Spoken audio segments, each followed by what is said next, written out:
Hi friends, இன்றைக்கி நம்ம சேனலில் ஒரு கிரேவி தான் பார்க்க போகிறோம். சப்பாத்தி, இட்லி, தோசை கூட வச்சு சாப்பிட்ற மாதிரி வெங்காயம் தக்காளி இல்லாமல் சிம்பிளாக ஒரு கிரேவி தான் பார்க்க போகிறோம். வாங்க இது எப்படி பண்ணுறதுன்னு பார்ப்போம். அதுக்கு முன்னாடி நம்ம சேனலை ஃபஸ்ட் டைம் பார்க்குறவங்களா இருந்தால் மறக்காமல் சப்ஸ்கிரைப் பண்ணிக்கோங்க. வாங்க வீடியோக்குள்ளே போகலாம். இந்த கிரேவி செய்கிறதுக்கு ஒரு மிக்ஸி ஜார் எடுத்துக்கோங்க. அதில் 20 பல் பூண்டு சேர்த்துக்கோங்க. தோல் நீக்கிட்டு சேர்த்துக்கோங்க. 20 பல் பூண்டு சேர்த்துட்டு இதை ஒரு மூடி போட்டு தண்ணி இல்லாமல் குறைப்பாக அரைச்சிட்டு வந்துக்கலாம். இந்த மாதிரி குறைப்பாக அரைச்சிட்டு வந்துக்கோங்க. இதுக்கு இப்போ ஒரு தாளிப்பு ரெடி பண்ணிக்கலாம். அடுப்பில் ஒரு ஃப்ரை பேன் வச்சுக்கோங்க. அது ஹீட் ஆனதுக்கப்புறம் 3 ஸ்பூன் அளவு எண்ணெய் ஊற்றிக்கோங்க. எண்ணெய் ஊற்றிட்டு எண்ணெய் ஹீட் ஆனதுக்கப்புறம் இதில் ஒரு அன்னாச்சி பூ, 2 பட்டை, 2 கிராம்பு, ஒரு பிரியாணி இலை சேர்த்துக்கோங்க. இதை ஒரு டைம் நல்லா மிக்ஸ் பண்ணி விட்டுக்கோங்க. மிக்ஸ் பண்ணி விட்டுட்டு இதில் இடித்து வச்சுருக்க பூண்டு இதில் சேர்த்துக்கலாம். சேர்த்துட்டு இதையும் ஒரு டைம் நல்லா எண்ணெயோடு சேர்த்து வதக்கி விட்டுக்கோங்க.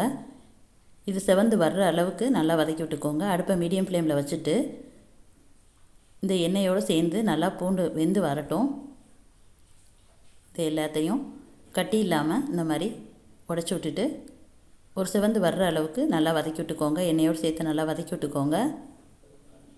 ஓரளவு செவந்து வந்ததுக்கப்புறம் இந்த டயத்தில் ஒரு 10 புதினா இலைகள் சேர்த்துக்கோங்க. சேர்த்துட்டு இதையும் நல்லா ஒரு டைம் நல்லா வதக்கி விட்டுக்கோங்க.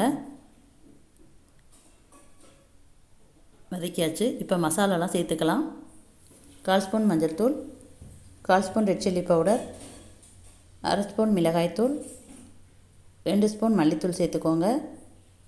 சேர்த்துட்டு இதையும் எண்ணெயோடு சேர்த்து நல்லா வதக்கி விட்டுக்கோங்க. அடுப்பை மீடியம் ஃப்ளேம்லேயே வச்சுட்டு நல்லா வதக்கி விட்டுக்கோங்க. ஒரு 30 செகண்டுக்கு இதை நல்லா எண்ணெயோடு சேர்த்து வதக்கி விட்டுக்கோங்க. இந்த மாதிரி வதங்கி வந்ததுக்கப்புறம் ஓரளவு பச்சை வாசனையெல்லாம் போயிருக்கும். இந்த டயத்தில் கொஞ்சமாக தண்ணி சேர்த்துக்கலாம். இந்த அளவு தண்ணி மட்டும் சேர்த்துக்கோங்க. அதிகம் வேண்டாம். இந்த அளவு சேர்த்துட்டு எல்லாத்தையும் ஒரு டைம் நல்லா கலந்து விட்டுட்டோங்க. கலந்து விட்டுட்டு 1 நிமிஷத்துக்கு மீடியம் ஃப்ளேம்லேயே வச்சுட்டு நல்லா கொதிக்க விடுங்க.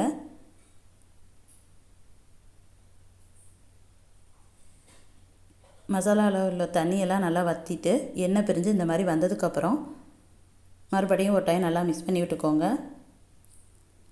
மிக்ஸ் பண்ணி விட்டுட்டு இது கூட 1/2 கப் தயிர் சேர்த்துக்கோங்க. புளிப்பே இல்லாத 1/2 கப் தயிர் சேர்த்துக்கோங்க.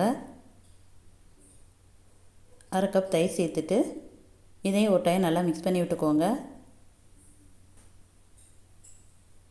இதையும் ஒரு டைம் நல்லா மிக்ஸ் பண்ணி விட்டுக்கோங்க.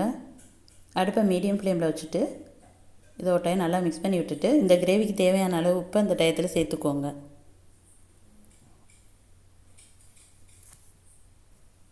கிரேவிக்கு தேவையான அளவு இப்போ சேர்த்துக்கலாம். இப்போ சேர்த்துட்டு இதை ஒரு டைம் நல்லா கலந்துட்டு 1 நிமிஷத்துக்கு நல்லா கொதிக்க விடுங்க. மீடியம் ஃப்ளேமில் வச்சுட்டு 1 நிமிஷத்துக்கு நல்லா கொதிக்க விடுங்க. நல்லா கொதித்து வரட்டும்.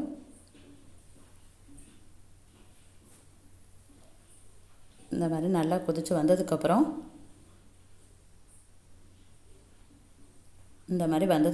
எண்ணெயெல்லாம் பிரிஞ்சு நல்லா வந்துருச்சு. இந்த டயத்தில் ஸ்டவ் ஆஃப் பண்ணிவிட்டு இறக்கிக்கோங்க.